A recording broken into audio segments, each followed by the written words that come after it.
This is the future.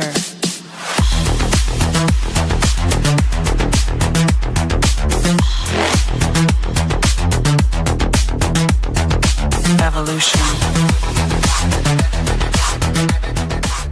The Crossing Realms Conference launches September 19th and 20th and will dock in Richmond, Missouri.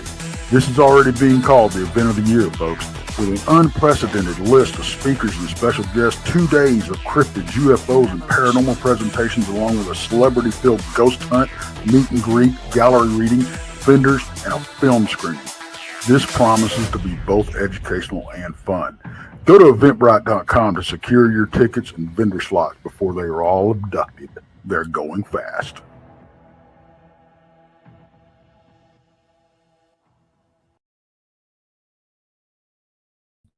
Yes, Kelly out in chat. You did make it for a live show. Thank you, Kelly. Thank you to everybody for coming on in for tonight's show, Beyond BMR, with Krista from the Blondes and the Booze Paranormal Podcast. How's everybody doing tonight? Tuesday night, as always. We have a great show in store for you. We got Dan from the Cryptid Podcast joining us. We're doing cryptids all night long. He's got a great channel. His channel is pinned in this description. So go subscribe to Dan on YouTube. He also is on Spotify with an awesome podcast. It's a pleasure to greet Dan when I bring him up here in a moment. If this is your first time here, please subscribe to Bigfoot Michiganrob on YouTube, the Blondes and the Booze Paranormal Podcast found on YouTube, Texas Front Porch, Monica Rollins, Our Paranormal World, Donnie Cho's Says Stuff, Paranormal Paul, Truth or Tinfoil, Josh over at PRT. Shout out to him. Hellbent Holler. All my friends. That's right. Check them out. You won't be disappointed. Also, the super chat's open. It's a great way to help support what we all do around here. You, ladies and gentlemen, can also become a BMR pirate. Mateys. Join today. Join the many. Join the few, depending on your point of view. That's right. You get a picture of me sporting a bandana next to your name in the chat room. How about that? We got that conference going on September 19th and 20th. Hope to see you all there. I know many of you have already bought tickets, and we've got yet another venue we added. Yes, we have. With that being said, I'm bringing my best little buddy, Miss Krista. What's up? What's up, Krista? Hey. I was just saying hi to Tex when I heard you. I'm like, hurry up and look up. Yeah. And really quickly, too, yes, my books are on Amazon. Bigfoot Michiganrob presents True Cryptid Encounters, Book 1, Book 2. Yes, just type that on your Amazon browser. Thanks in advance for that. Leave a review, for sure. So, Krista, you have a great guest coming up. I was frazzled because the guest that was supposed to come on forgot. So I'm like, man, Tuesday night is the guest-driven show. So I'm trying to find some people. And then this Dan from the Cryptid Podcast, who has been following us now for the last several weeks, got a hold of him, and he happened to have a free night. So we'll bring him up shortly. Yeah. So thanks to Dan. Check him out again. The link is pinned here. Yep. So, Krista, yet again, we have the great conference going on. We do. And we've got a special event planned. It blew up again. We continue to blow up, everybody. I know. But you know what? That was going to be so much fun. So we've added a couple new people. DAY Song and Harley Owens, who's in chat, is also going to come. And then the Thursday evening beforehand. So every conference I've ever been to, there's always an after party after the conference. However, we're fuddy-duddies and we have ghost hunts after our conference. Yeah, we are. So instead of an after party, we decided to have a pre-party.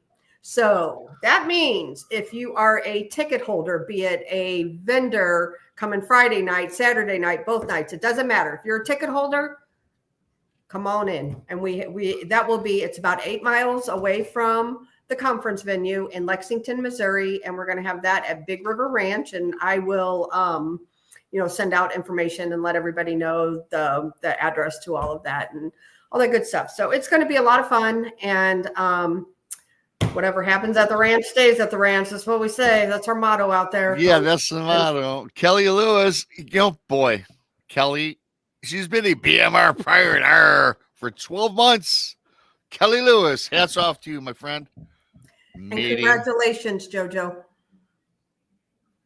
Congratulations. Baby born. Yeah. JoJo. Well, congratulations to JoJo. Congrats.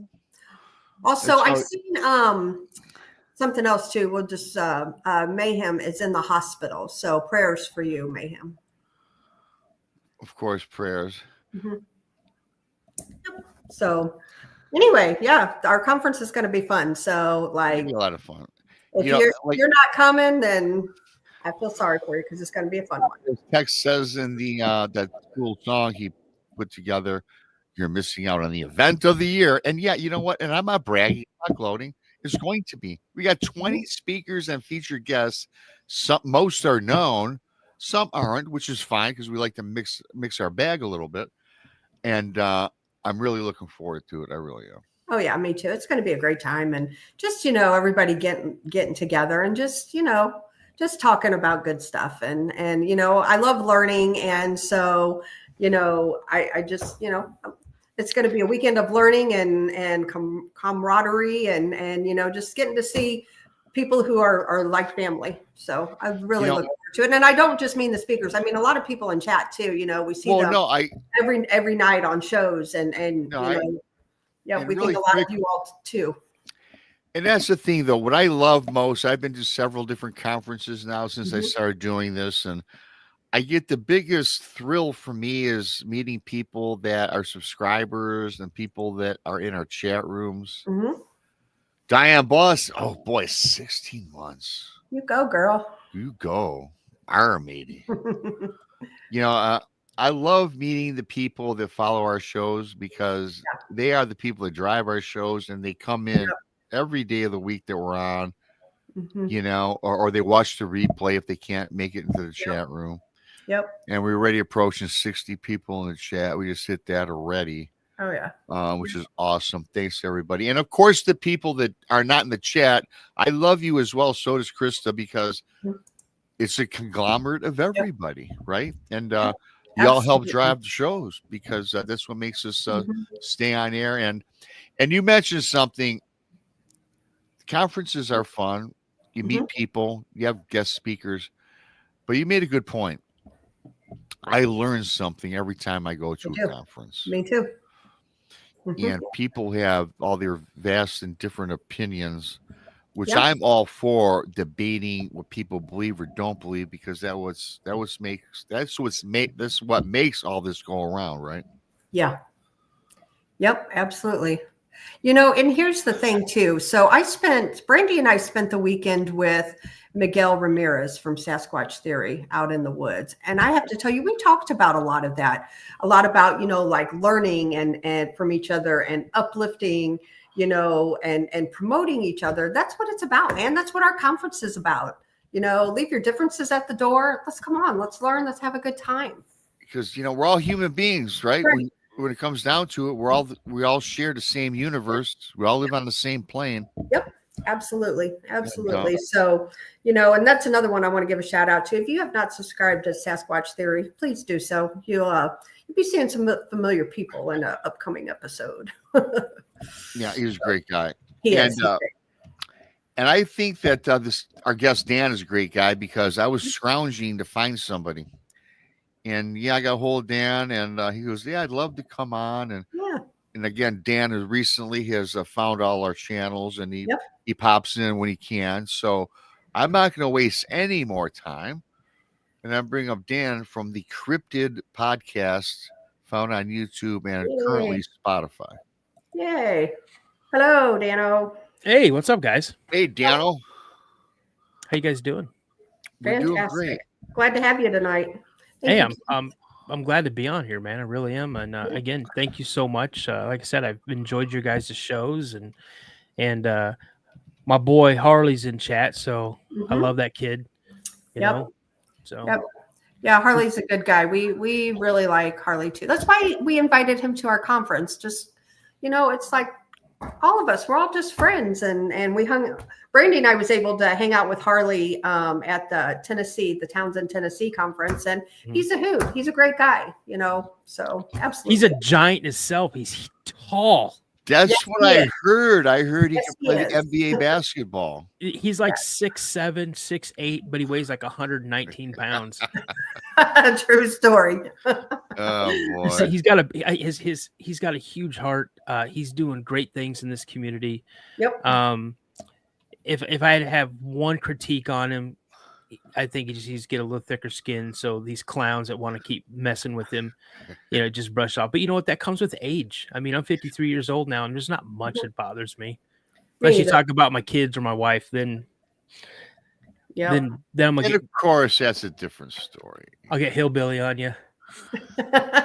I love the hillbillies. I'm a Southern, I'm Polish, German, and Ukrainian, but I live in Southern Michigan, and I feel it a compliment if someone calls me a hillbilly.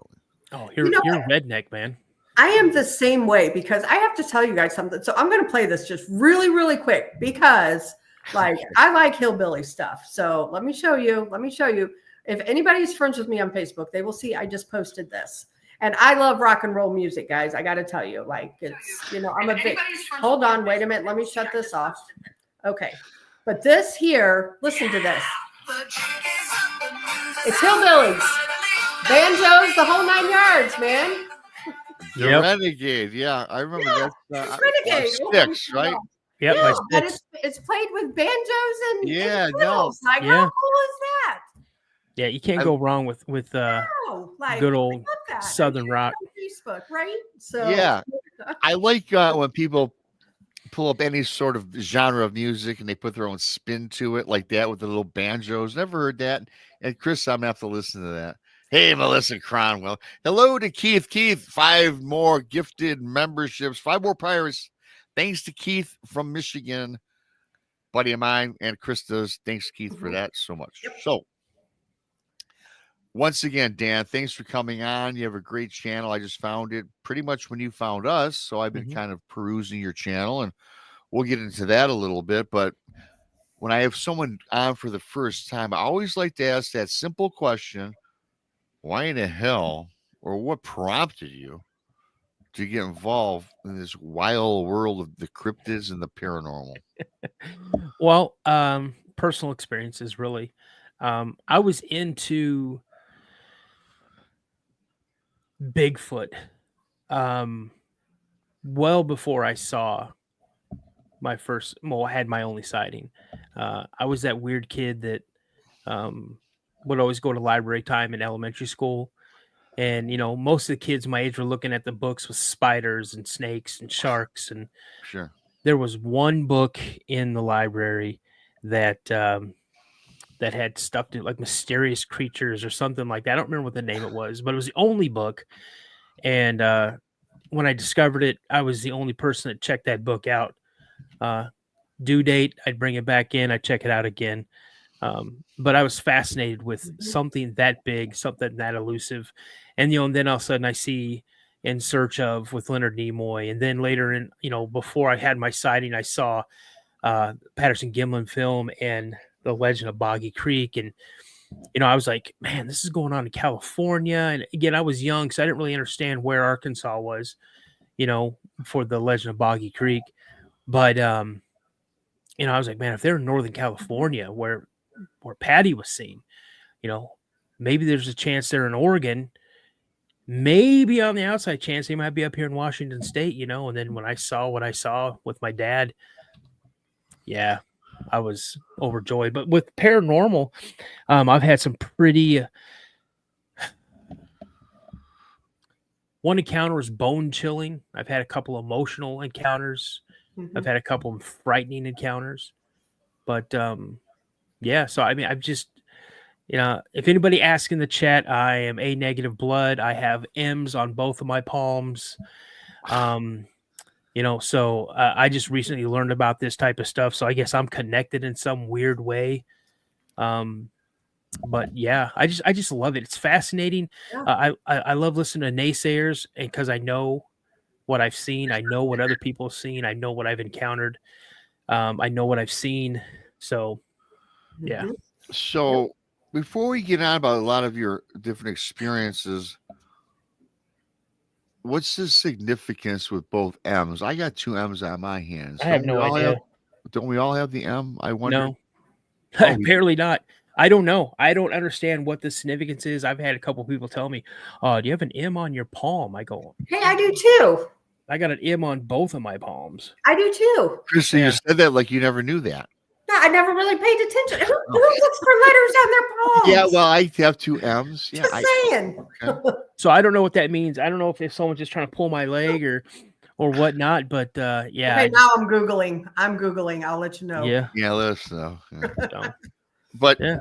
but that's cool. Thank you for that information because I'm like I just happened to look at mine. Yeah, I got a double M on each side. So you've had some happy experiences, some scary experiences, and otherwise. Mhm. Usually, since you're the first time here, I usually let the guests just go through how they want to take it, and then me and Krista will kind of throw out some questions. But Okay, real quick. I got what it means here. okay, really Okay. quick. Watch this. It says the letter M on the palm indicates a person with exceptional intuition, insight, and potential for leadership. It is seen as a sign of a strong personality and the ability to overcome obstacles with determination. I love it. Well, it kind of sums me up. Well, Yeah. that's been me my whole 53 years. So Yeah, me too. So yeah. adversity. Yeah. Interesting. So- I had no idea. So I mean- yeah, Dan, take us where you want to go. Start. I know you got some cool encounters. I know I've seen. I purposely did not watch all of your shows because I wanted to be surprised. I noticed you mixed in some Mothman, Bigfoot, Dogman, some paranormal. So Dan, go where you want to go to start the show, and we will just take it from there, my friend. Well, I did some lives, and what I do with my lives is I try to mix it up with the cryptids. I've never seen Mothman. Would love to. Never seen the Jersey Devil, but I've had encounters in the Pine Barrens. Okay. The Kushtaka out of Alaska, the Otter Man. Never encountered that. My dad has. Dogman or werewolf, whatever you want to call it. Never seen one. My dad has. Wow. With me, where it all started for me to really bring me into the forefront of this whole topic of cryptids happened in 1984 when I was 12 years old. Just moved back to Washington State. I want to say it's from Colorado to live with my dad. My dad was newly single. Just for the record, both my parents were married 4 times. 4th time was a charm for both of them, but I can't say that each one of their marriage after to each other was a charm for me. So I moved around a lot because stepmoms did not like me particular.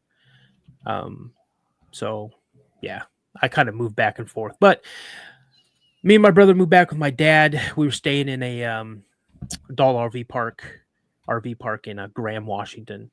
Was not the place my dad wanted us to raise. He was able to get 5 acres of land.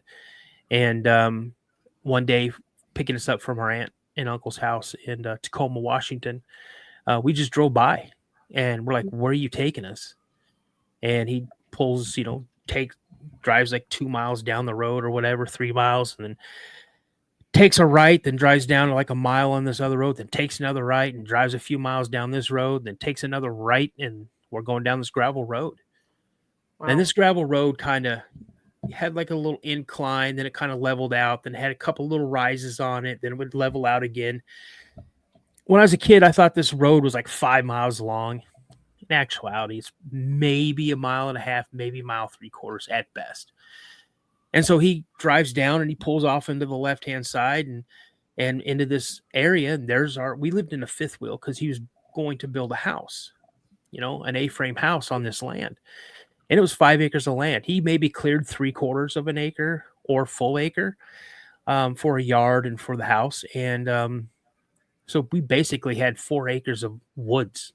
That's all it was. Wow. And these woods were thick. thick woods, different types of trees, huckleberries, all this type of stuff. Mhm. And I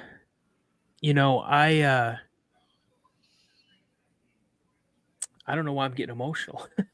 I lost my dad in 2014. Sorry. I lost my little brother in 2016. Wow. And next month is hard because my brother died on the 15th of June. My dad died on the 20th of June. And so next month is a little hard. And now I don't understand why I'm getting a little emotional about. I'll suck it up. I got you, man. Man. I got you. My dad passed away right around the same time, brother. It's hard. But Sure. he was going to build an A-frame house, and I feel sorry for people who grew up in urban areas because you guys, I mean, I've lived in urban areas and I'd so much prefer living in the woods or around woods because it's a playland in the woods. I mean, you got a 10-year-old and a 12-year-old. Me and my brother, absolute best friends, and we did everything together in these woods. Now, when we first got here, we didn't really think anything about going on, and Bigfoot was not even on my mind.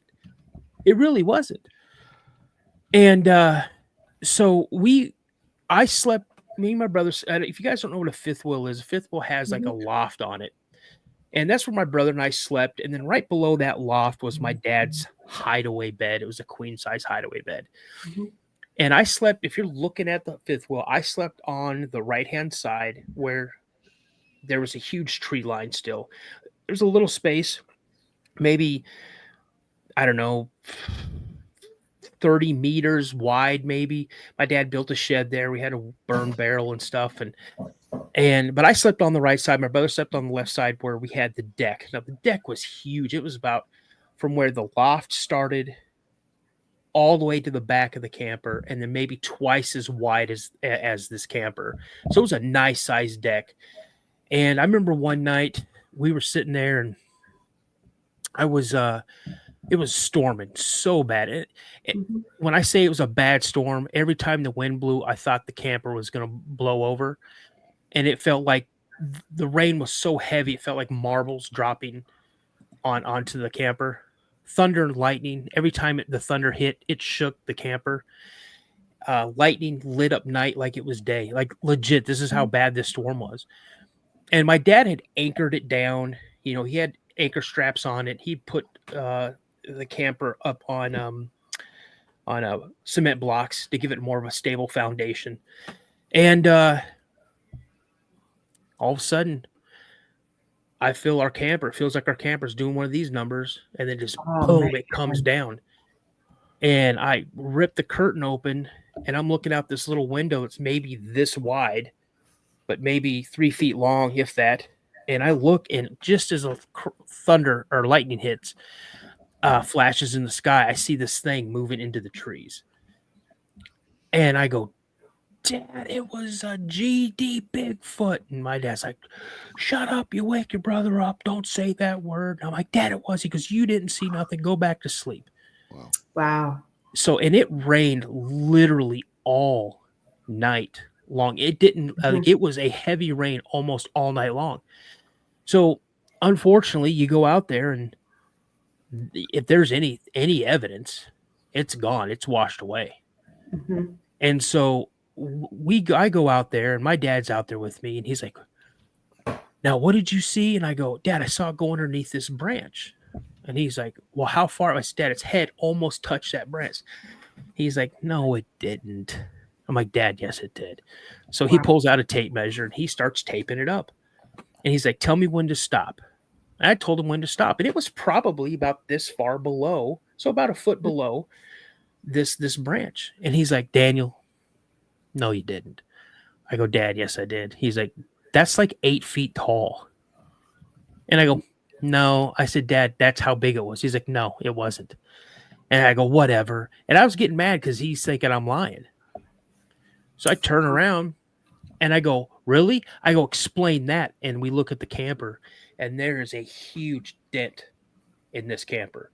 Wow. Like something had ran and rammed its shoulder into it, or tried to push it with both hands, and I go, Dad, what made that? And he goes, I don't know. I go, it was You guys didn't hear anything or anything like that? I might have missed that part with the huge dent in the side. well, no, when it hit, we heard something. Okay, yeah, I got you. But then the camper went like this. Yeah. I literally rolled out of my bed. Wow. And it came down. And I go, Dad, then what made that? And he's like, oh, I go, it was that GD Bigfoot. He's like, I told you stop saying that, Yeah. And he's like, don't tell your brother. And then my brother, he comes out because he must have heard me shouting at my dad. And he's like, tell me what? And I was about to say, look, Bobby, look. And my dad goes, yeah, a tree branch hit the camper last night. Mhm. And my brother goes, oh, that's what that loud noise was. Now, my brother could literally sleep through a bomb. Yeah. And, he just was such a deep sleeper. So, after that happened, I want to say when the sighting happened was right around spring break of 85. So 84, 85. I want to say, I think it was 84. 84, 85, around that time frame, but it was spring break. And we were coming home. We'd spent the whole time down in Tacoma hanging out with my cousins and my aunt and my uncle. And as probably 10:30, 11 o'clock at night, maybe 11:30, we're coming off the main road. Now, right where the main road in the gravel road had where they met, there was only this one street light. Mm-hmm. This whole gravel road is as black as my mic cover here. It was, you could not see your hand in front of your face. Mm-hmm. And so as we're coming down again, my dad drove a 70 something, like an early 70 Mustang. He had installed driving lights shortly after we moved here because my dad's car was a really nice car. He had took the driving lights and angled them all the way out so he could not see the front. That's what his brights were for. So he could see the sides of the road because there was a lot of deer, coyote, there's wildlife all through here. And the last thing he wanted to do was trash his car by having something hit it or him hitting something. Mm-hmm. So he wanted to see both sides. So as we're coming off, he just has his regular beams on and it goes down and I see something eye shine on the passenger side of the road, way up ahead. And I go, Dad, I said, did you see that? There's something up there on the road. I saw its eye shine. He's like, no, I didn't. He goes, but it sees us coming. It'll leave. So we go down, come up the rise, get up to the top of the rise. Boom, I see him again. I go, Dad, there's something still up on the road. It hasn't moved. And he goes, no, it'll move. I go, Dad, turn your brights on, please. Something's up there in the road. It's not moving.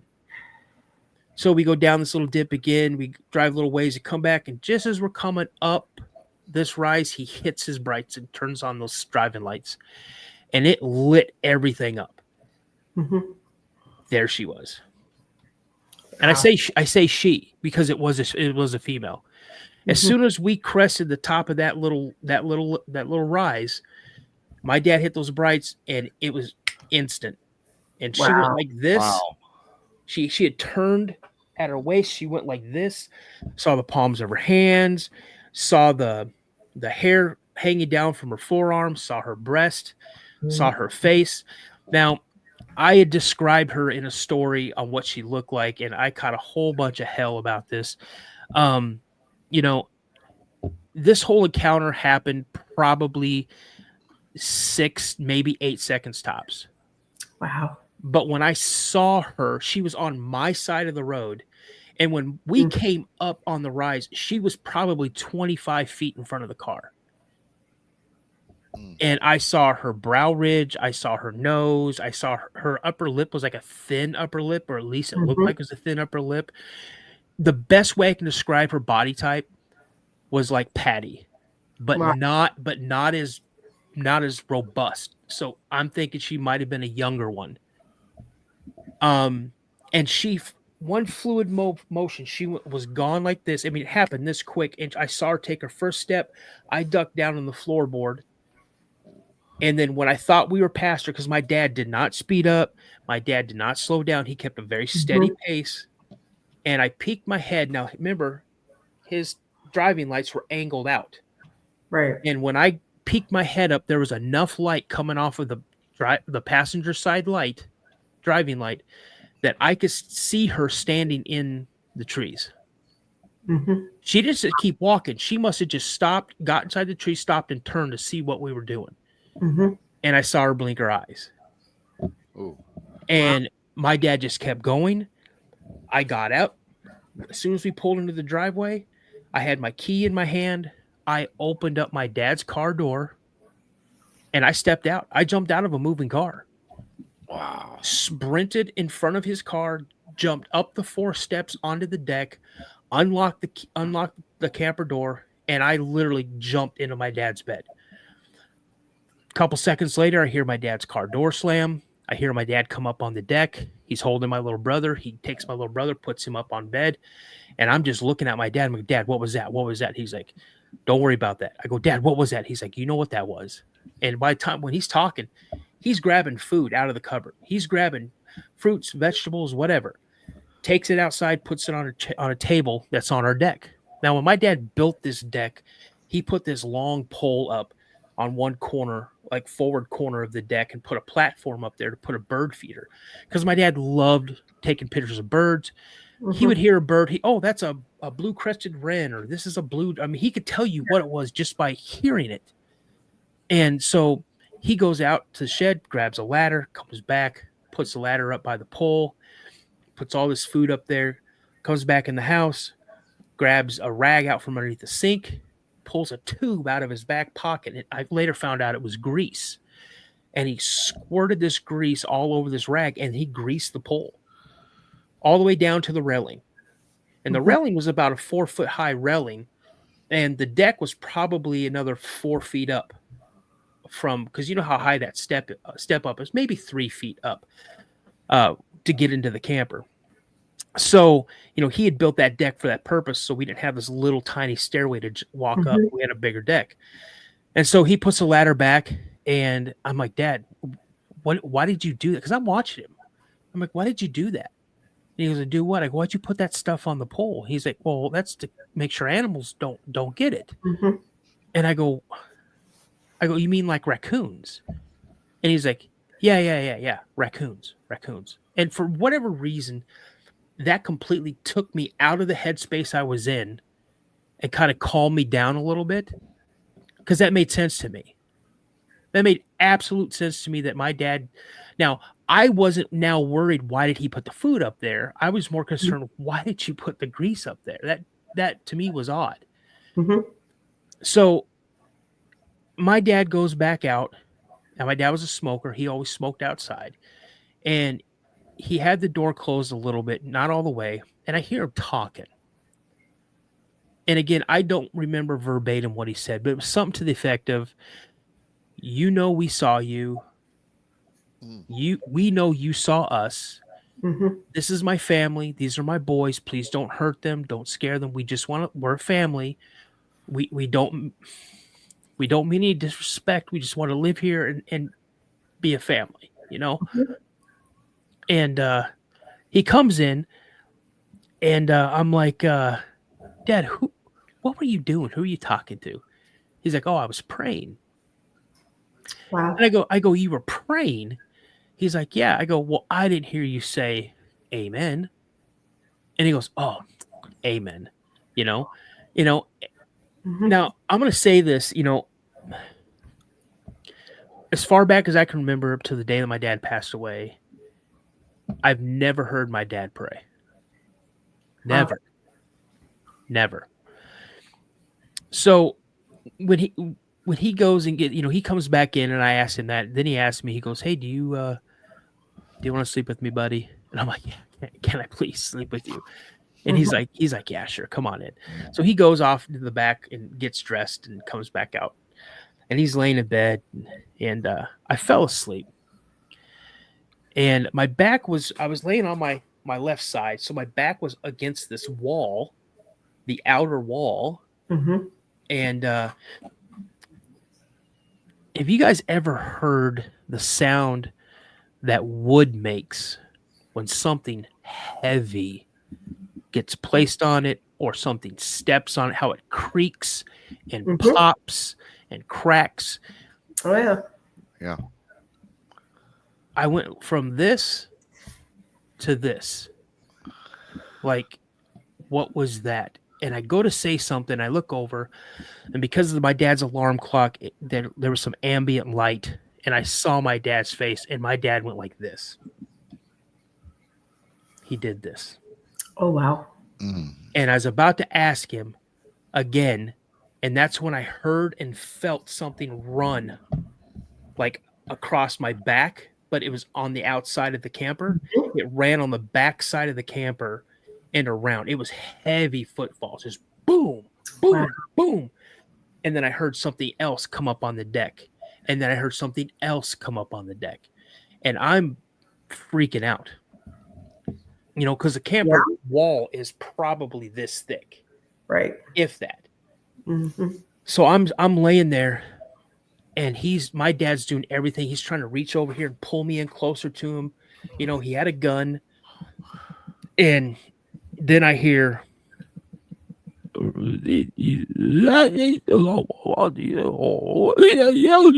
something like that. Yeah. That's a poor imitation, but you heard it and you felt it. And it sounded like they were arguing or something. Not sure. But I know when I heard that, I started freaking out. My dad did everything he could to keep me comfortable, keep me calm. I know I cried myself to sleep. The next thing I remember is light was coming through the window on the door. Now, the window was not your regular window. It was like one of those bathroom windows. So light can come through easily. Light can shine in and out, but you couldn't see in or out. It was like that opaque or whatever. Right. So that wakes me up. My dad's sound asleep. I jump out of the bed. I open up the door, and I'm looking. I can't see anything on top of the platform. So I did what I was absolutely specifically told not to do. Is I jumped up on the railing and started doing like a tightrope walk on this railing, and I could see perfectly that there was nothing up on that platform. Wow. There was nothing. There was nothing at all. Wow. And I jumped off, and by me jumping off, that woke my dad up. And first thing he says, "Were you up on that damn railing?" And I go, "Yeah, but Dad, all the food's gone. All the food's gone." He's like, "What are you talking about?" I go, "Dad, all the food is gone. They took all the food." And so he kind of gets back and he starts looking, he sees it. And while he's doing that, I'm now looking at this pole. And you could see multiple parts of this pole where something had grabbed it. Not like put a hand on it, like grabbed it. And then something ran its finger from the top of the pole all the way down and then wiped its finger on the railing, like to get all that grease off. Oh, wow. And I'm like, "Dad, it touched the pole. The grease, look at this." And my dad's like, "Shh, be quiet." I go, "Dad, the Bigfoot, they took all the food." He's like, "Don't tell your brother. Don't tell your brother." Right? So I've been keeping this from my little brother the whole time we're living here. Right? So can I ask real quick how old your brother was at this time? 10. 10. Okay. I was 12. He was 10. Gotcha. Okay. I think actually I turned 13 and he had probably just turned 11, but we were just 2 years apart. Sure. Right. Okay. And so I'm like, I'm freaking out. My dad's telling me not to tell my little brother. And so I'm not telling him nothing, because I know if I didn't do what my dad told me to do, then I was going to I'm a Gen Xer. My dad's a Vietnam vet. And so my dad didn't put up with anything, It was yes, sir, no, sir, yes, ma'am, no, ma'am. So I go and like a couple months later during the summer, and I know it was a Saturday because my dad had to do inventory. So he had to go in this Saturday to work. We were supposed to do something, but he forgot he had to pull this extra shift. So he comes home and I hear him slam his car door, which he never did. And he's cussing. "What the hell? What happened to the burn barrel?" And you could insert cuss words as. And me and my brother, we had the door open up. My brother's playing Atari 2600. He's a savant when it comes to those games, and I'm just watching because I'm a dope. And he goes, I hear my dad come up on this. He's like, Daniel, what happened to the burn barrel? I go, I don't know. I didn't burn any garbage today. That we don't have enough to burn today. That's not what I'm asking you. What did you do to the burn barrel? I go, Dad, I don't even weigh 100 pounds. This is a 55-gallon drum, everyone. Sure. My dad had put like 2 bags of sand in it so it wouldn't blow over or get knocked over or whatever. You know, I go, Dad, I can't move this thing. It probably weighs more than me. He's like, you want to come here and explain this to me? I go, okay. So I get up and now I'm thinking I did something, you know, and I know I didn't, but now I feel guilty for some reason. So I follow my dad. He's like, look, where's the burn barrel? I go, Dad, I don't know. He goes, what happened to it? I said, I'll tell you what happened to it. That Bigfoot did it. And he's like, shut up with that. No, it did not do that. I go, Dad, yes, it did. You saw it. I saw it. It did this. And he goes, let's just find the burn barrel. I'm like, okay. So he's going this way and looking for it.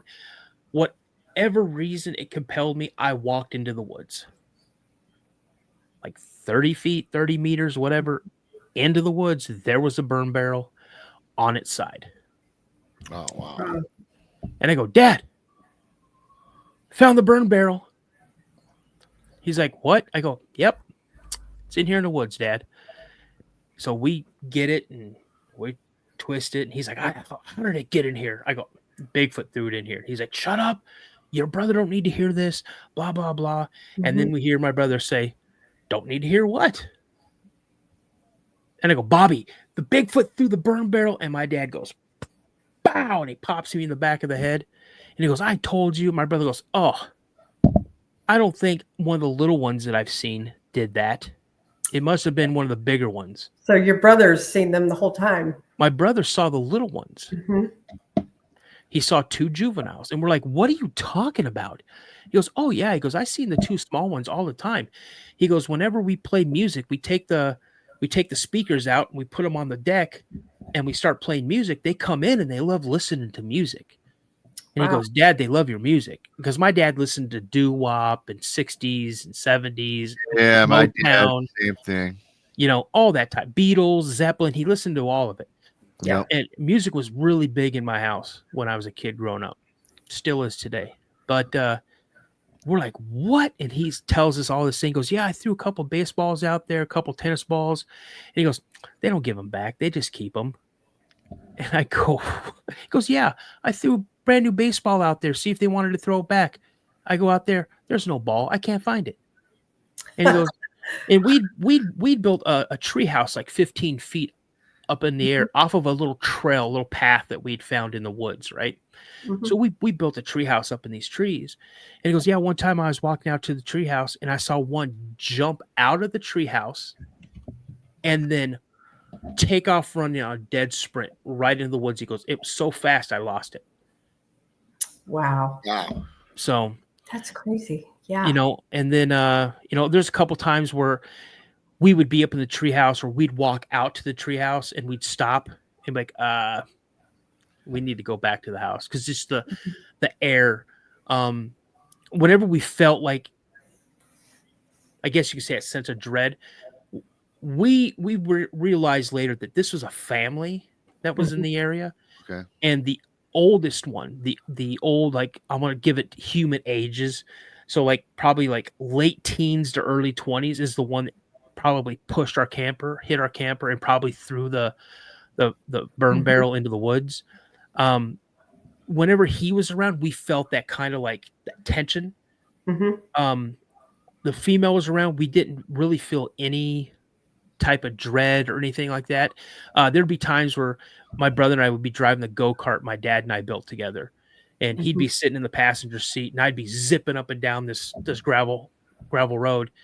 And sometimes when I'd go and I'd whip out and turn left on the gravel road, we'd go zipping down real quick. And my brother goes, there she was. And I'd snap my head back real quick and I'd just catch a glimpse of something moving back into the trees. Wow. So like she was like checking up on us. So how long did you live there? a little over a year, probably like a year and a half, maybe. Mhm. And October of 85, October 25th, 1985, my dad was involved in a really bad accident. He was almost killed. Mhm. He was ejected from the vehicle, his Mustang. He went through the T-tops. It rolled 3 times and hit him in his shoulder. He calls me from work. Why he went to work, I don't know. But from work, he went to the hospital. And he said, I was involved in a bad accident. Your aunt's going to come and pick you up. Just pack your things up. I have a feeling we're going to be staying with your aunt for a while. So we did that. I didn't see that property again until the following spring. My dad, unfortunately, lost the property. He sold the fifth wheel. So we were going back just to grab whatever we wanted. And I pretty much already grabbed the stuff that I wanted because I didn't have a lot of stuff. I just my clothes and a couple other little things. But I was walking around the property. I walked into the woods, and now I think about it now. I kind of get emotional because it was like I was saying goodbye to an amazing place. And I noticed on the camper, even the windows up where the loft were, something looked like it was doing this in all of the windows. And I'm thinking that it was them because 1 minute we're there and then you're not. And then we're not there. Yeah. And I don't want to say that we had a relationship with them. Yeah. But it's kind of hard to say that we didn't. I was going to ask you this too, and please continue on. Fantastic story. You do a good job telling it. I did want to ask you this. I've been just waiting for you to get through and continue on. 40, you're 53, so this is 40 years from this first experience. And I get this question asked quite a bit, and my first encounter was 2018. And I get this feeling sometimes that these Bigfoot, although I've never seen them again, that they're around.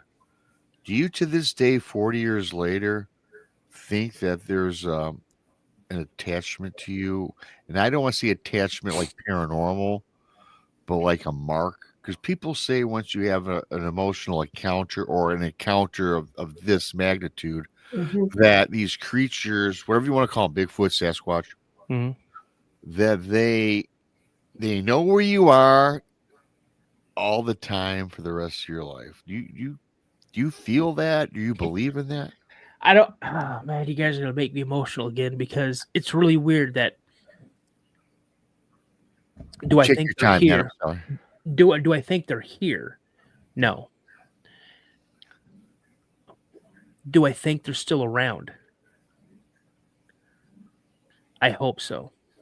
And I just recently I posted a my encounter, my sighting on a Facebook group.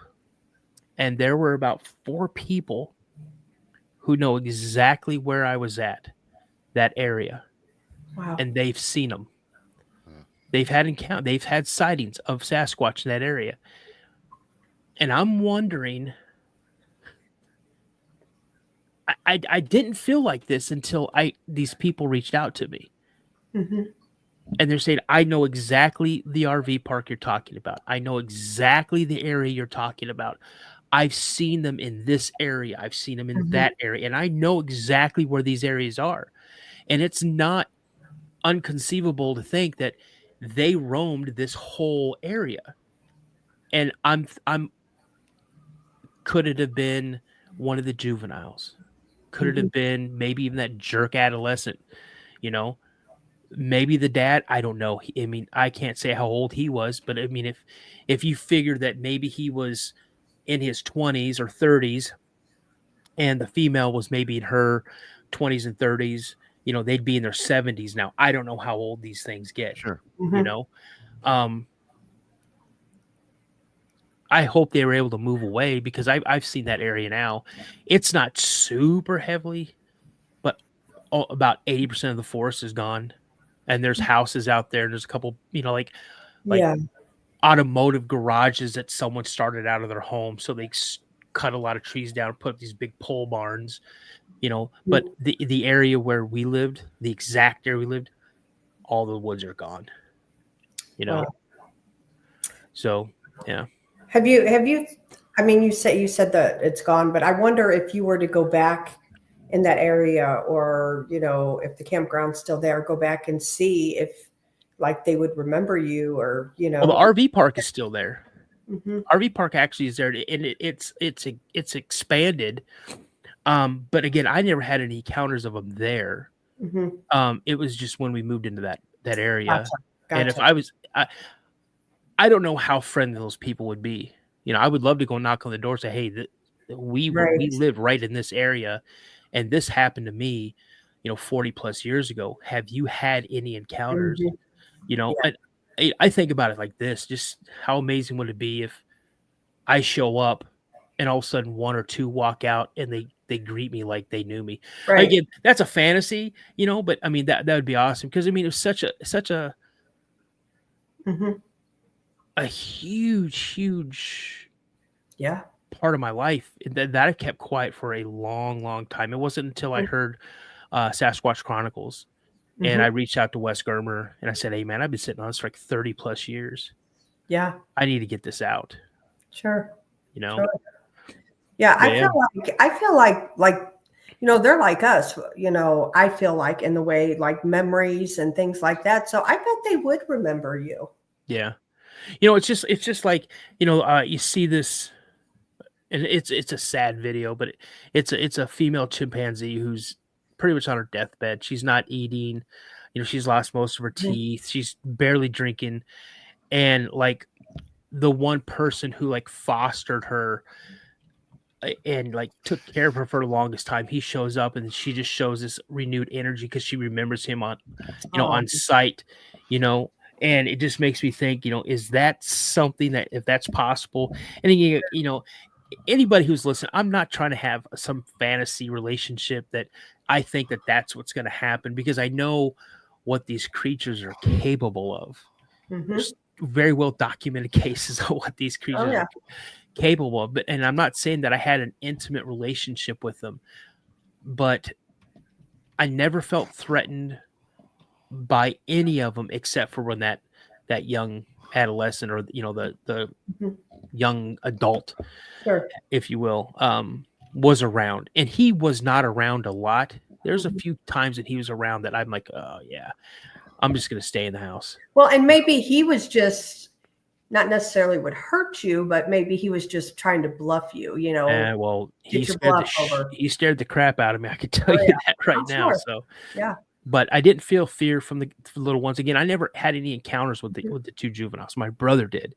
The female, I had a couple encounters with. I saw her multiple times.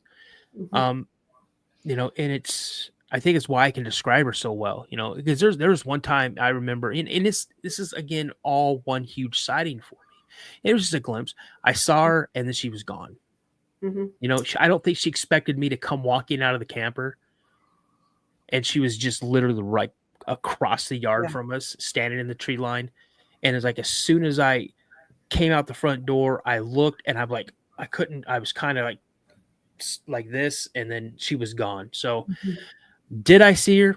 Did I not see? I don't know. But again, I thought it was her, So if you don't mind me asking, did you and your brother ever talk about that later in life? Yeah, we did. We did. My final encounter was with my little brother. Oh, wow. So I was going to ask you as well. So your brother has seen Bigfoot more than once as well, then, with long. I think he's seen Bigfoot more than I have. Oh, wow. Okay. And reason I say this is because I'll tell you about the final encounter. So in 1992, my grandfather passed away. I was stationed over in Germany. I was supposed to come home like 45 days later than what I did. I had leave scheduled. I was going to go and spend 2 weeks with my grandparents. I called them Nana and Daddy Bob. I was going to stay with them for 2 weeks in West Virginia. They were two of my very special people. And then I was going to try to get down and see, well, I wasn't going to try. I was going to go down to Tennessee and hang out the rest of the time with my mom and my stepdad, my little brother, and my sister. But I couldn't get home for my brother's graduation. Fast forward to my grandfather passing away. I take emergency leave. They give me the entire amount of leave I was going to. So I was going to be there for my brother's graduation, yet he did not know this. So I surprised him. Awesome. And one thing that my little brother and I used to do all the time, as far back as I can remember, is we would go camping, whether it would be with a sheet as a tent out in the backyard, or an actual tent, sleeping bags on our bikes, and riding to wherever. Sure. We would camp. If we thought we could camp there, we would camp there. And he graduated, and he comes up to me one day, and he's like, "Bubba," I go, "What's up, man?" He's like, "Do you want to go camping?" I'm like, "Hell yes, let's go camping." I mean, now he's 18, I'm 20, we're adults, it's my baby brother. So we load up his stinking Lincoln. He had a 76 Lincoln Continental. We called it the stinking Lincoln. Baby blue. I remember those. It was baby blue. Oh my gosh. It was baby blue with a white vinyl top. It was awesome. So we just packed up. We weren't even going to do. We're just going to do an overnight. So we grabbed the tent, grabbed a couple sleeping bags, and that's pretty much it. Just some water, canteens of water, and stuff to maybe eat, a couple sandwiches or whatever. So we drive to this place, and this happened in Shelby County, Tennessee. And we drove to the area, and we parked. And where we parked was probably about 200 yards down from this trailhead. We go down through this trailhead, and we're walking. It's a good 40, 45 minutes. We're on this main trail. And he goes, "Man, if we cut through here, I know a really good place over here." He goes, "This is not a designated camping area, but it's right next to the river. There's a little sandbar that you could walk out to. It only gets about knee deep, maybe. We can hang out on the sandbar. We can fish if we want to." I'm like, "Yeah, cool, man. Not a problem." So we walk a little further up the trailhead, and then we break off of it. And as we're going down, our brother has to use the bathroom.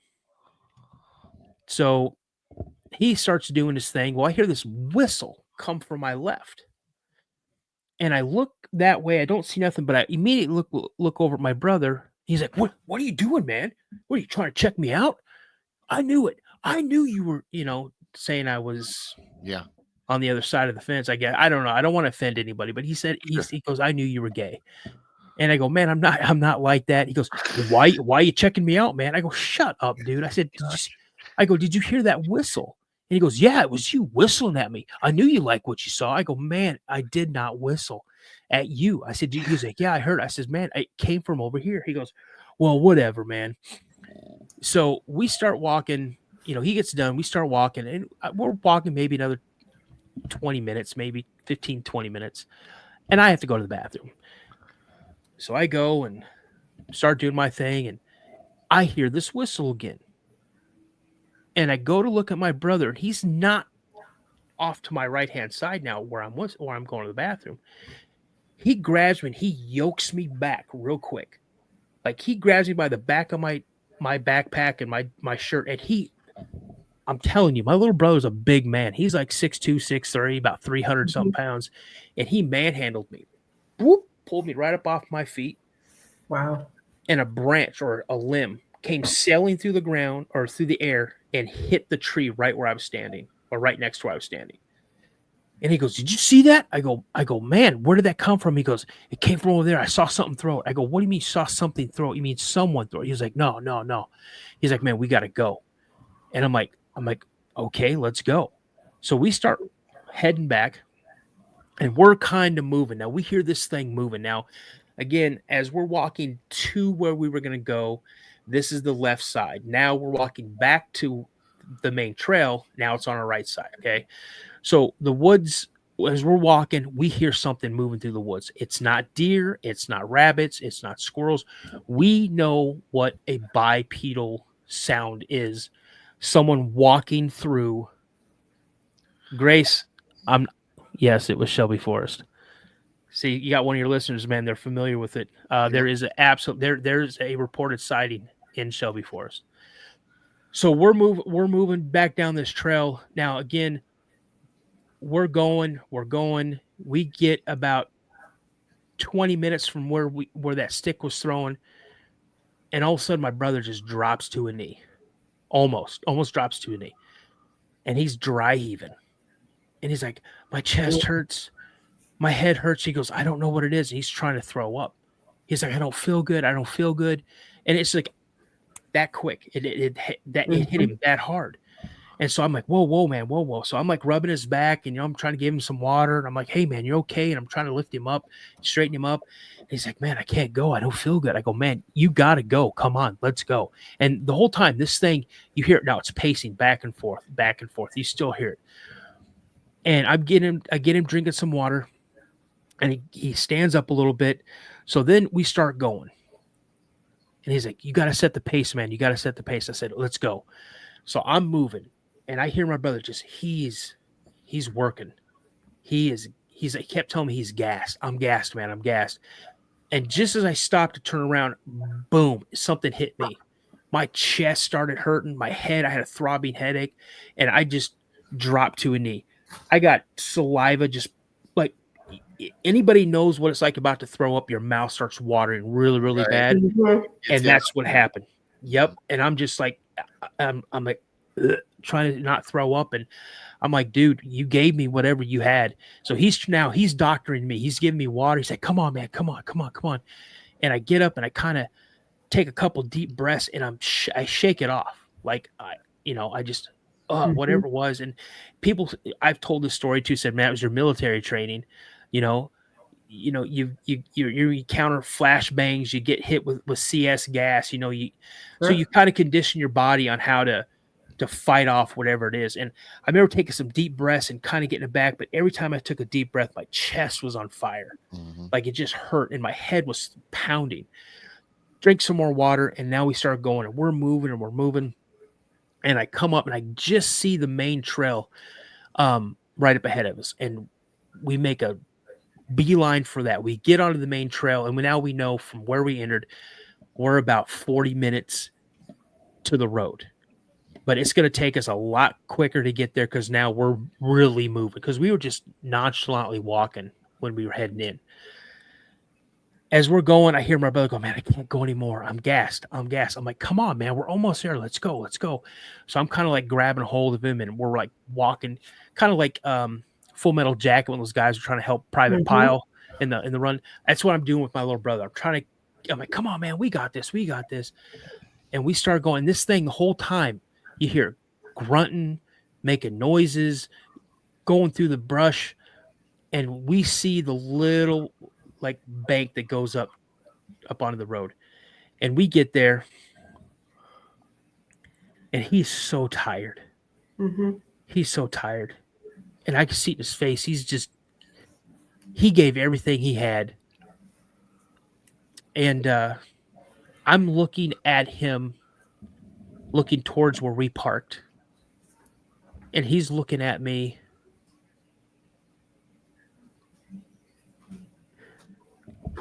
The road behind me. And he looks at me, and he's like, my middle name's Anthony. He called me Tony. He goes, Tony, I just saw it across the street, man. He goes, it's big. It's really big. And I go, what? What'd you see? He goes, man, that thing. And he goes, tell Mom I love her. He goes, give me your knife. I'm going to stay here and make sure you're okay. And I go, no, man, you ain't going to do that. I go, we're in this together, bro. And he's like, just tell Mom I love her. He goes, you got too much going, man. And I slapped him as hard as I could. I go, listen, I'm faster than you. Just go. I got you, man. I got you. And I grabbed his knife from him. And I have my knife, and I have his knife. And I'm screaming. I know I'm screaming obscenities. And I'm like, come on, you want to go, man? Let's go. I said, I'll give you everything I got. The whole time, this thing's tearing the woods up. It's pissed. It's making so much noise. It's breaking limbs. And I hear my little brother go, come on, let's go. And I snap my head over real quick and see he's going around the bend. Now, I know he's so close to the car. So I take off and run as fast as I can. And as soon I'm up, I'm on him really quick, but this thing is moving so fast through the woods. He's tearing the woods up like a bulldozer. And I see my brother, he's standing at the door. He's like, come on, come on, come on. And I try to Dukes of Hazzard across the hood of his car. I don't make it. I land on my back. I knock the air out of me. But I jump up real quick, and I take a couple of really deep breaths as best I could. I grab the keys. I unlock the door.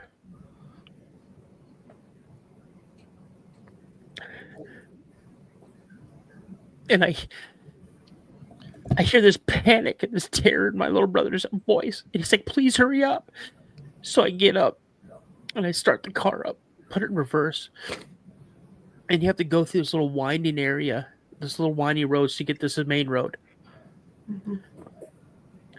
And I get on the main road, and I start going, and he's just panicking. He's like, it's right there, man. You got to go faster. Please go faster. And I'm going as fast as I can because I don't want to wreck the car. And we come up to this T-stop. If I turned right, we were heading right back in to hit this thing's area. If you turn left, it takes you out through another area and then up to the main road. And I whipped that wheel to the left and fishtailed the stinking Lincoln and took off and got out of there. And that's what changed it all for me. Wow. Man. You know? Well, I have to say something, Dano. We really appreciate you telling this encounter. We truly do. Like, obviously it's hard for you to talk about. And, and thank you for sharing that with us. Seriously. I'm sorry, guys. I try not to. Don't apologize, man. Seriously, don't. Man, Dano, don't apologize. Yeah. I almost shed a tear here because I'm trying to hold back, man. And I love it. I love the emotion. This is you tell it so well. Like, I felt like, that we were right there with you, Oh, yeah. Absolutely. Thank you. I'm definitely going to have to replay this show and watch it again, man, because I don't do that too often. Yeah. I miss that kid so much. Oh, I'm sure. 42 years old, man. That's way too young. Yeah. Yes, sir. So sorry for your loss. He's a larger than life person, Mm-hmm. Yeah. So, but yeah, that was my my last encounter with Sasquatch. Wow. No, I mean, again, I'm not saying it was a Sasquatch, honestly, because I didn't see it. But what could it be? Yep. Yeah. To something. My brother showed no fear in his life except for that one time. Yeah. And it's I've seen some other things in the Pine Barrens when I was in the military. And, I had a couple other encounters prior to my sighting that I later realized that they were actual encounters because through the internet, I was able to make a checklist and check things off, like I've heard things and it's like when I was 7, we went to this place called Hunting Camp. And I've caught quite a few crap for this one, but you can't make this stuff up. My dad wanted to introduce me to hunting. Now, I was 7 years old. I'd never hunted before. I'd always gone fishing with him. And I was my dad, my uncle. And so this is over by Aberdeen, Washington. And he took me to this place we called the Hunting Camp. Now, obviously, they'd used this area plenty of times because where we set up camp it looked like a regular campground, but it was just an area that they had always, where they hunted, when they hunted this area. I know they used it, and maybe other people that hunted there maybe used it. But we go up this hill after we set up camp, and he shows me this deer stand that him and my uncle had built and explained to me why it was where it was at. There was a clearing behind it, and then on the other side of the clearing was a tree line. There were 2 game trails that came through, intersected about 20 feet in front of this deer stand. And he explained to me that, they set up here because the deer don't naturally look up. And they would be crossing underneath this deer stand and then moving out in front of it. They would never know that we were there. And so the next day we get up, and it's not super early. It's kind of light outside. You can definitely see things and know what they are. And he takes me out to this deer stand, and I climb up it. They bring the stuff up, and he's looking through his little knapsack, and he's like, "Damn it, I left something at camp. I need that." And I didn't know what it was. And he goes, "Listen, you're going to be okay." He goes, "I'm going to run back to camp. It's about 3/4 of a mile or a mile, not a mile, but half a mile to 3/4 of a mile back to camp." And he goes, "You're going to be safe. You're okay. We're like 10 feet up in the air, something like that." And he goes, "Just stay here. You'll be fine. I'll be right back." I'm like, "Okay." So he gets down, and I watch him walk down the trail and then disappears over this little hill and then goes down. And I'm waiting there a while, and I'm hearing, listening. I hear the stream that's down below, and I start getting tired. And I put I close my eyes, and I put my head down. And just as I did that, that time, because I had my legs stretched out, and that time when you're just about to fall asleep and you feel like you're falling or whatever, and you jerk. Yep, jerk up. Mm-hmm. Well, that's what happened, but my leg jerked, so I kicked my leg out, right? So I thought. I didn't kick my leg out. I looked down, and my boot was untied. And I'm like, that's okay. Maybe that is what happened. Maybe my boot lace got caught on part of the deer stand. So I tie my boot back, and now I'm awake, and I'm looking around. It's starting to get lighter, and I start getting tired again. So I start closing my eyes, and I start nodding my head down. And just as my head hits my chest, my leg jerks again. And I'm up. I look down, and my bootlace is untied again. And I'm like, I yell, "Dad, that's not funny. Stop playing games. Stop trying to scare me." Because I thought maybe my dad snuck up behind me and is messing with me. So I tie my boot up again. Now I'm looking right at my boot. Mm-hmm. And I'm waiting, and I'm waiting. I probably wait 10, 15 minutes. And this loud crack is something to the right of me. It's so loud, I thought it was right in my ear. And I look over, and my boot jerks again. And I look, and my bootlace is untied a third time. And now I'm flipping out. I'm standing up in the deer stand, and I'm screaming at the top of my lungs. And that's when I see my dad come running, sprinting up this hill. And he's like, "Shut the hell up. Shut the hell up. You're not ever going to see a deer if you're up here screaming. What are you screaming about?" And I'm like, "You untied my boot. You're trying to scare me. I don't want to do this anymore." And he's like, "Son, I didn't untie your boot. What are you talking about?" And I told him the whole thing. And he says, "Okay, stay up there. Just stay there." So I watch my dad, and I'm now hugging the tree, and I'm looking from behind the tree now, watching him, and he's walking up behind the deer stand, up into this little clearing. Mm-hmm. And he bends down, and he starts looking at something, and he starts looking around, and he walks over to another place and squats down and looks, looking again, looking around, and he stands straight up. And he puts his rifle at the ready, and he starts walking forward. He gets about 15 feet, 20 feet from the tree line, and he stops. And now he brings it up like this. And he's like, "Daniel, get out of the effing tree right now." I'm 7 years old. Right. I've heard my dad say that word a few hundred times, but I've never heard my dad say it with that kind of tone. Mm-hmm. And he's like, "Get out of the effing tree right now." So he starts backing up, and I'm still standing there up in this tree stand. And he gets there, and he looks at me, he goes, "I told you to get out of the effing tree right now." And so I climb down. He goes, "Run back to camp. Don't stop. I'll be right behind you." Well, now I'm terrified. What's my dad seeing?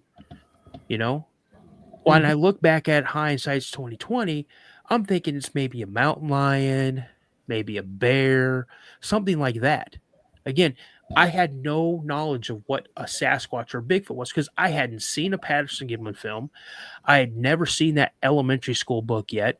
I had never seen, The Legend of Boggy Creek. I didn't even know what Bigfoot was. Sure.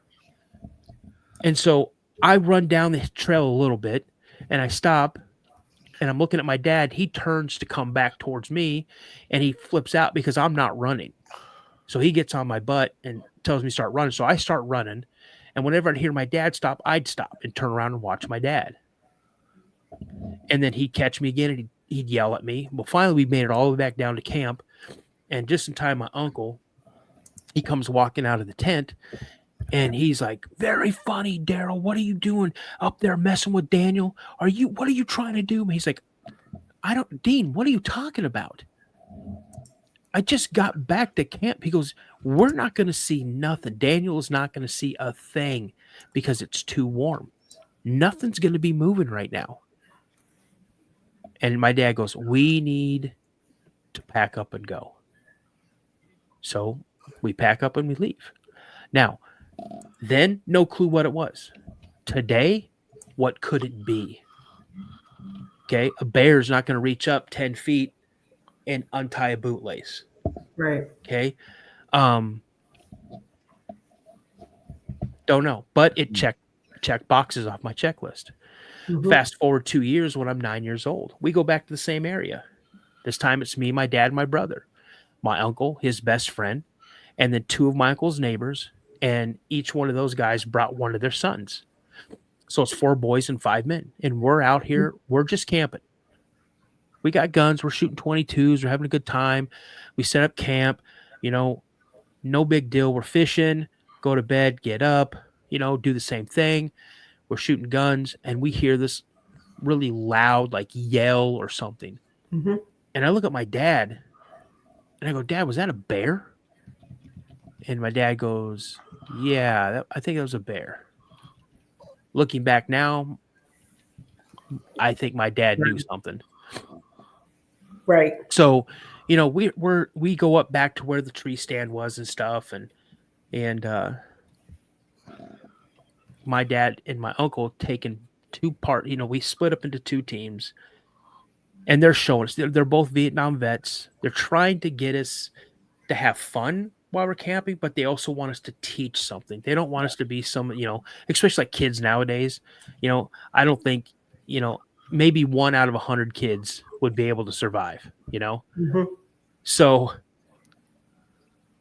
we go back into camp, we eat, clean everything up. We go and lay down and I hear something moving around outside in the camp. And I look at my dad and he looks at me and I go, what's that? And I ask him what it was and he's like, I don't know, just be quiet. Listen. Well, I fall asleep, wake up the next morning, we go outside, and we see footprints everywhere. And I go, Dad, what are those? He's like, my uncle goes, oh, I think those are bear tracks. And I go, okay, no big deal. So the day, fishing, shooting guns again, swimming in the stream, just having a good time. Lunch, dinner, hanging out, shooting more guns. And this time we hear a yell. And it's way closer. And I just look at my dad, and he looks at me, and he looks at my Uncle Daryl, and we go to bed. We're sleeping, and early in the morning, I hear a lot of movement out in our camp. And I wake up. And we slept in this old army tent. Okay? It was a canvas tent. And I look at my dad's sitting straight up. My uncle and his friend are kind of kneeling back to back. And then 2 of the other 2 adults were sitting up where their sons were sitting or sleeping. And they all had guns. And we hear something moving around. And it's not one, it's multiple things walking around our camp. We hear our camp. We hear coolers getting ransacked. We hear like those lawn chairs, folding lawn chairs, those are getting smashed. Something's out there just tearing up our whole camp. And that's when I hear something run by, or not necessarily run by, but kind of like a walk. and drag its nails across the canvas tent, right where I'm at, around the back side of the canvas tent, on the other side of the canvas tent, and then you hear it run off into the woods. And then everything else scatters. I didn't sleep for the rest of the night. I sat up, literally sat up in my sleeping bag. None of the adults went back to sleep. Now, my little brother, this dude's cutting down a forest. He's snoozing so hard. The other two boys, they're out. Me, I'm on high alert. My uncle gets up and goes out when we see kind of like daylight. And I remember him saying, Dean, you got to get out here and see this. Well, I beat my dad up and out of the tent. I went flying through that front flap because I wanted to see what was going on. And it looked like a tornado went through our camp. All the food bags we had tied up in trees were down on the ground. Anything that was not in a can was gone. Gone. Cookware was everywhere. Chairs were trashed. Coolers these were metal coolers.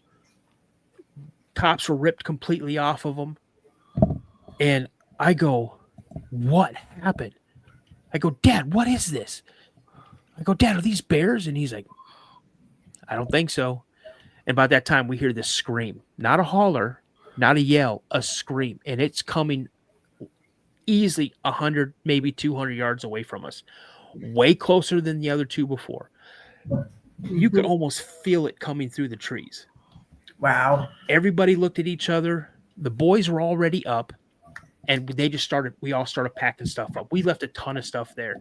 Now, this is the same place up by Aberdeen. You had to drive a few hours. Then you had to hike in almost an hour. But we had 3 trucks, and everybody was pulling. All the adults were pulling those big deer sleds or something like them. That's the best way I can describe what they were using. And they had all of our gear on it. So they're pulling these. We kids now have our backpacks on, and now we're all moving, and we're leaving camp. My dad, my uncle, his friend, they all had their rifles with them. They all had these sleds or whatever. My little brother and the youngest one of the other boys couldn't keep up, so they got literally picked up and put on a sled, and they started moving. And as we're moving up this trail, you hear stuff going off, and I hear my uncle, my dad going, I got one over here. I got one, got one here on the left. You got one here on the right. And now we're really moving. We get up this little embankment up to this old logging road.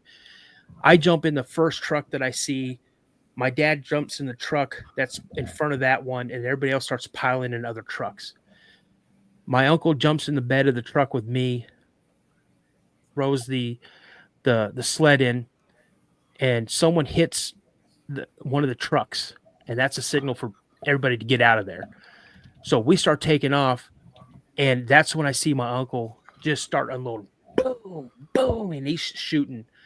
My dad starts shooting. And it's kind of difficult for me to look at them because these are 2 guys who spent a lot of time in the jungles in Vietnam. And they went from telling stories and goofing off and having a good time and fishing to like a switch turning on in their head, and it seems like they were right back in Vietnam.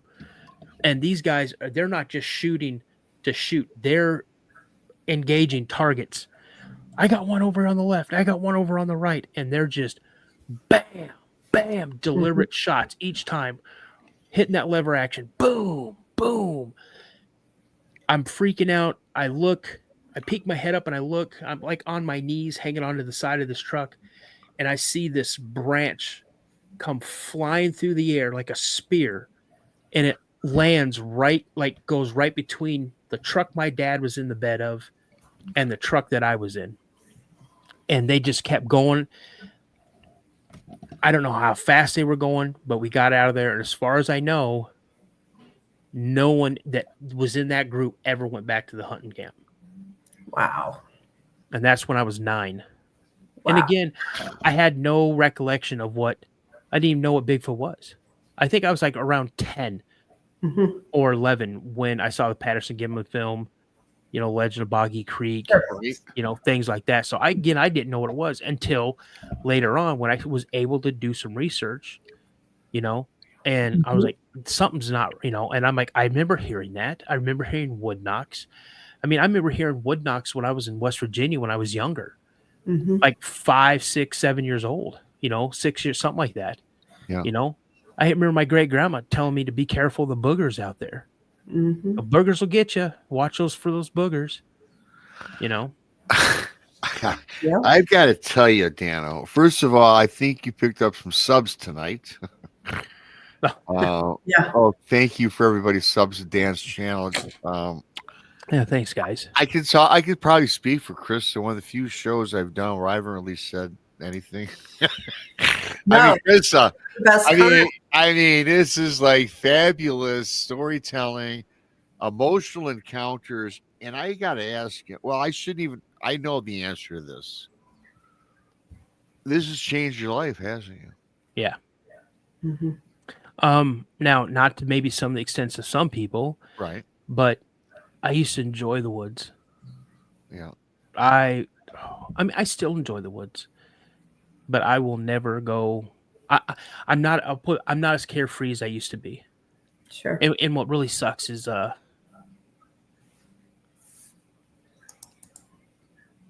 my wife and we went up to Ely, Minnesota for our anniversary.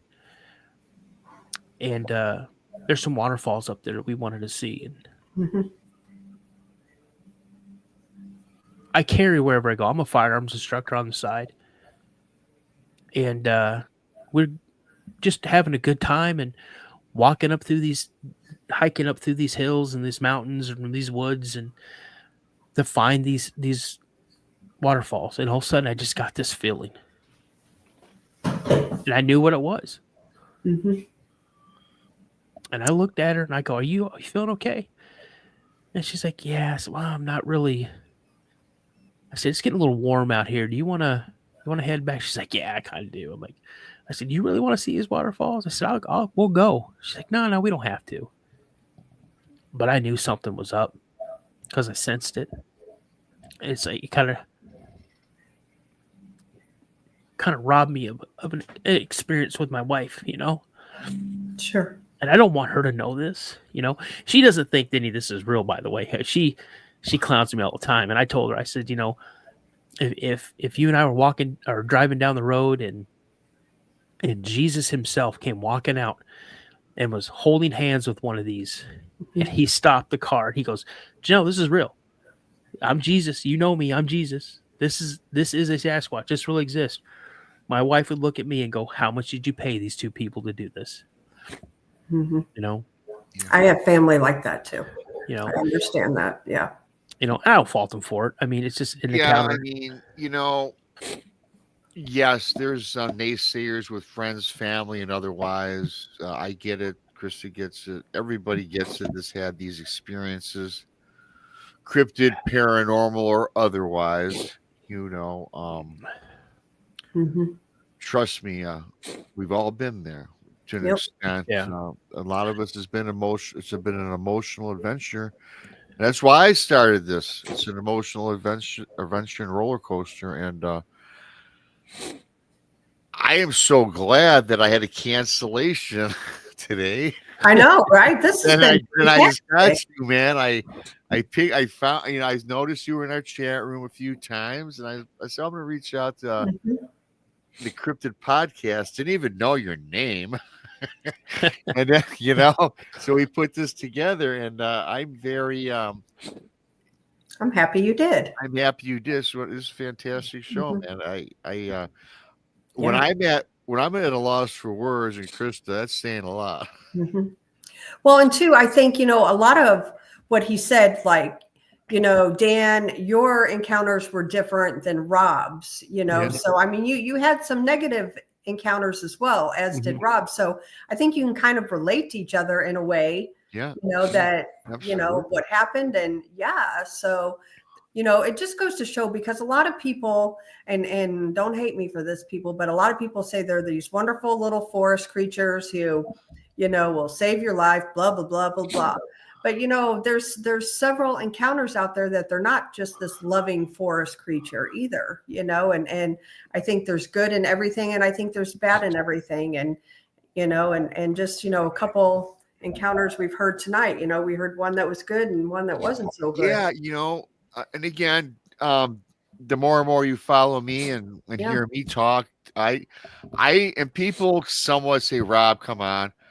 I'm not an advocate that Bigfoot is a friendly forest giant. I don't think that they're evil though, but I think there's, like Krista said, good and bad. Yeah. What happened to me was not good. It was not good. Yeah. And so that's kind of where that's my stance. Yeah. But again, human beings are bad, right? Yeah, there's good and bad in everything. There's good, bad, and everything in every walk of life. Paranormal, cryptid, humans, bug, insects. There's your good insect and your bad insect, right? Right. So it's this revolving door. I think everything's connected, though, with all of these things. It's all under one umbrella. Yeah. And they're all very much tied into each other. A lot of characteristics, right? Yeah. Well, I think my dad, definitely, one, we'll say, if it wasn't for my wife, that's my second marriage, this is the right one. The first one was not the right one. The first one, my first one was my trial. And then I moved on to subscription. The only good thing about my first one was my daughter was born. But I should have been with my wife in the first place, the one I'm married to now. She has centered me. She has grounded me. She has strengthened my faith in the Lord. A lot of people may not want to hear about that, but I look around every single day, and how can you deny his presence? Any day you guys get up are able to put your feet on the ground and stand up and take a breath, it's a miracle. So my wife is, even though she may not believe, I don't hold that against her. She brings so much more to my life. With my dad, now after everything I know my dad knew more than he ever let on. Like I said, my dad believed in werewolves until the day he passed away. Because I want to say it was right before he went to basic training, or right before he went to Vietnam. He went out for one last hunt, and he was out hunting muleys.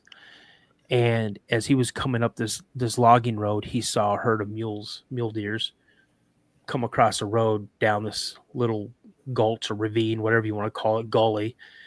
And he got out of his vehicle and ran up and laid down, took out his binoculars, and was glassing the area and watching them where they were going and stuff. And he said as he was glassing left or right, he caught something just as he was moving left to his right, from his left to his right.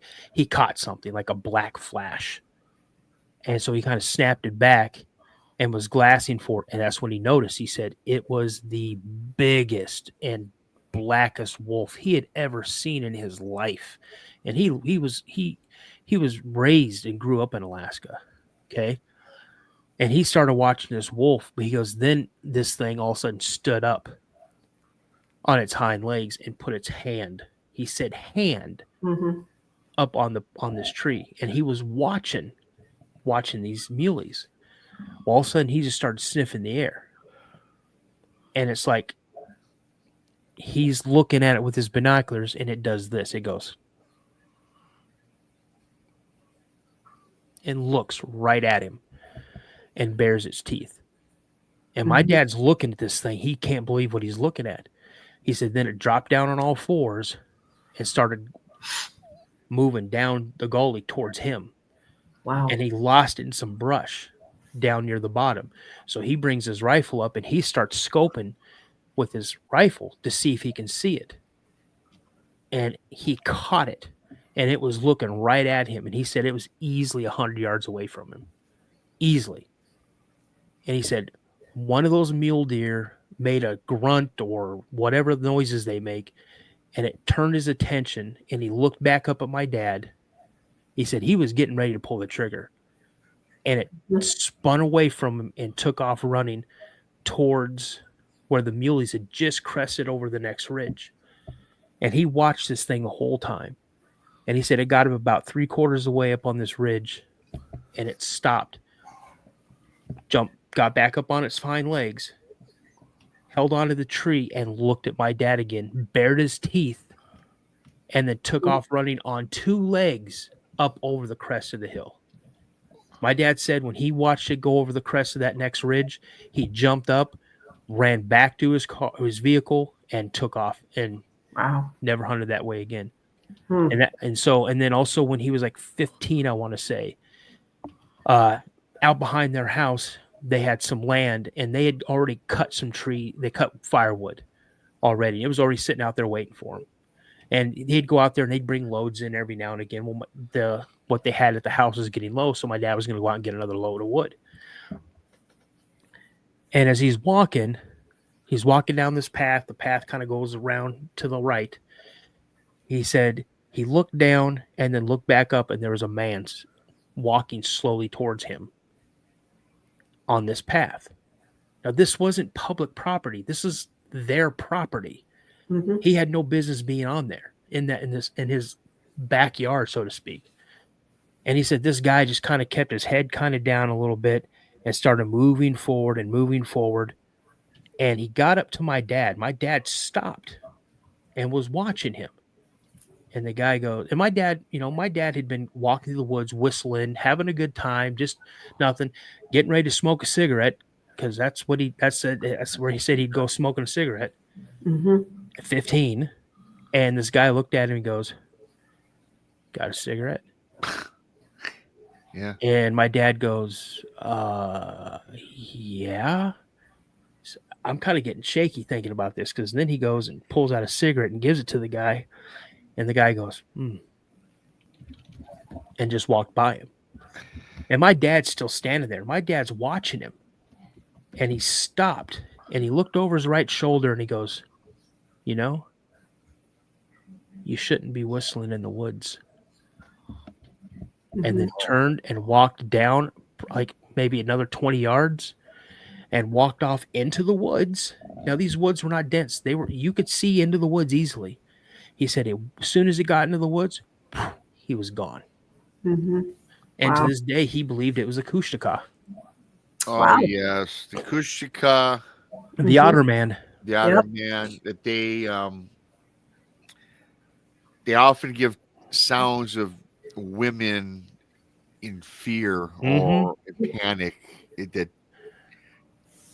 takes unsuspecting people to investigate, where they end up nothing good ever happens usually. Leads them to their death.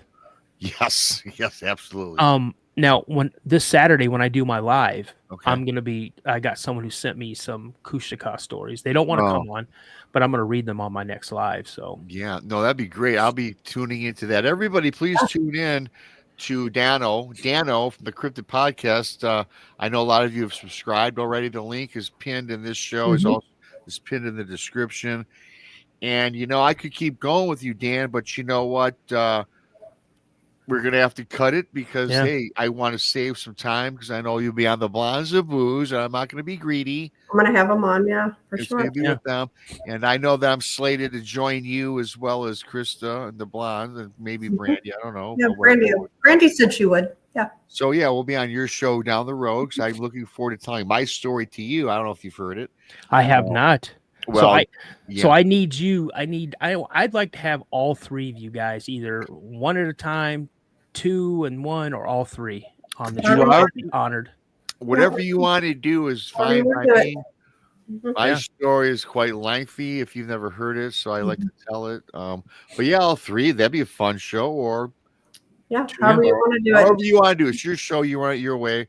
You got 3 guests for sure, or 2 for sure. Yeah. Well, honestly, we all have enough encounters separately that we can do full show.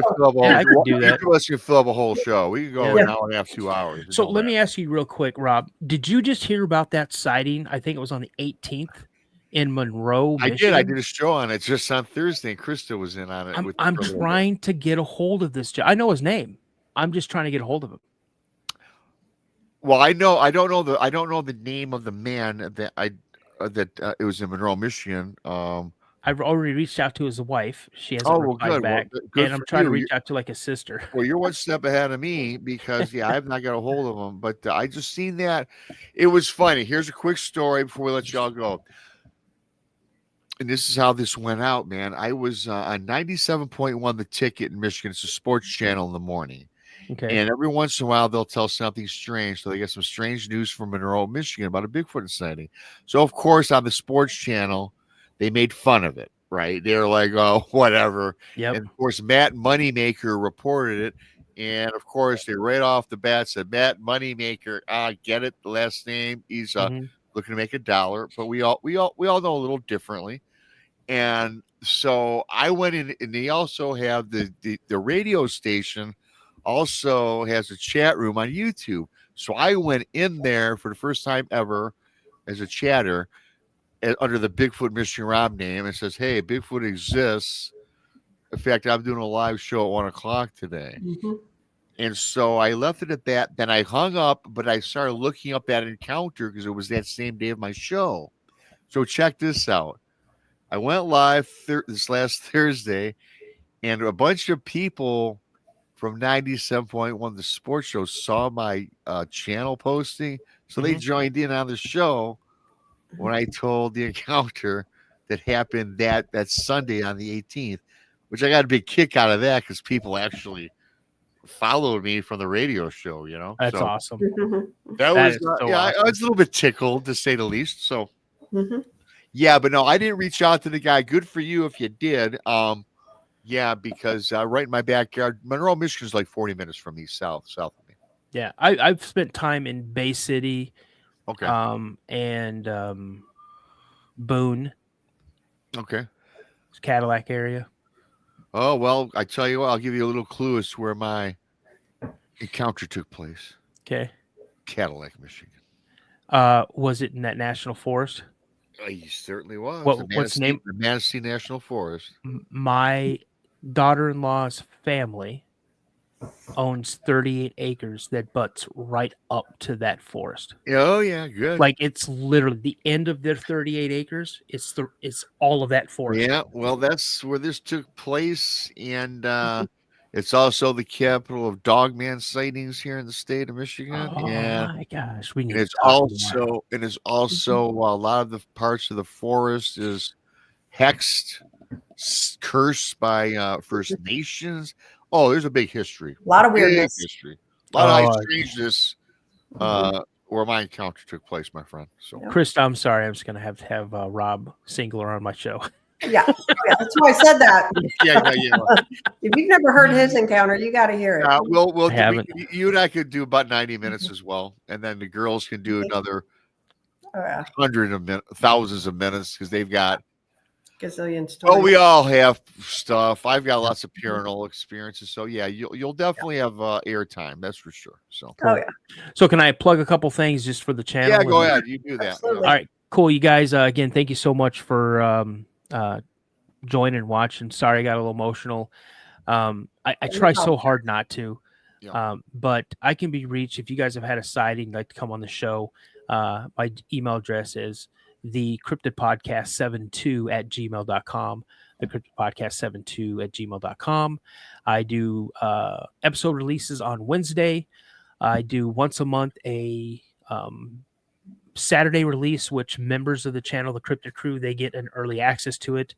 And then I do live streams every Saturday, 8:30 Central Standard Time. And those go, I don't know, 3 hours. So, nice.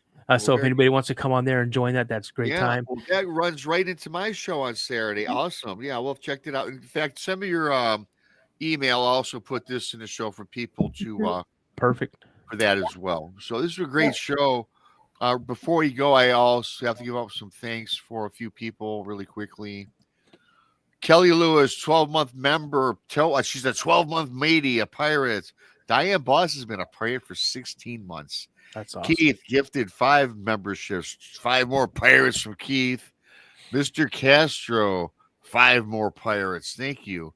Amy Creel, 5 more. I got 50 new pirates today, mateys. Nice. Arr, mateys. Thank That's you, awesome. you guys. Awesome. Never expected, always appreciated. Mm-hmm. Thank you so much. Hit the like button on your way out. Subscribe if you have not already to Dano on the Cryptid Podcast, because you will not regret it. And of course, you're going to see me and Brandy and Krista, all of us down the road on his show in the future. Always a plus. Not to mention he's got a great show to begin with. So Thank you so much. And so thank you for that. And today is Tuesday night. Mm-hmm. Krista, Thursday, anything special planned on your show right quick? Yeah, we've got a lot of people coming on our show Thursday night. It's on Missouri State Penitentiary. We've got our team Haunted Souls. We've got an event coming up. Ooh. And then we actually have somebody who actually was an inmate there from when it closed. So very good, very good. I was a correctional officer for the state of Tennessee. So this one's going on Missouri State Penitentiary. Team members done so much research and about the different deaths and some of the serial killers that were there and things like that. So it's going to be good. And a quick super chat from Nathan from the Quantum Show. Check out the Quantum Show at Nathan. 50 pirates. 50 pirates. Well, thank you, Nathan. You're awesome. Appreciate it, my friend. Yep. So with that being said, Dano, thank you. Chris, of course, always thank you. Thanks you to everybody for coming on. And also not just the people in the chat room, but the people that watch the replay and that actually watch live but don't participate. You're just as valuable as everybody, no matter how you watch the show. Most appreciated. Without everybody, we would not have a show. So thank you for that.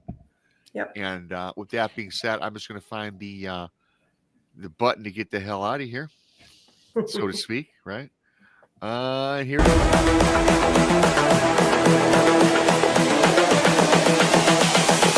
This is the future.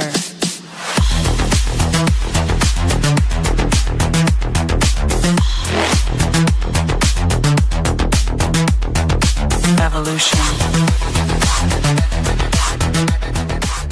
The Crossing Realms Conference launches September 19th and 20th and will dock in Richmond, Missouri. This is already being called the event of the year, folks, with an unprecedented list of speakers and special guests, 2 days of cryptids, UFOs, and paranormal presentations, along with a celebrity-filled ghost hunt, meet and greet, gallery reading, vendors, and a film screening. This promises to be both educational and fun. Go to eventbrite.com to secure your tickets and vendor slots before they are all abducted. They're going fast.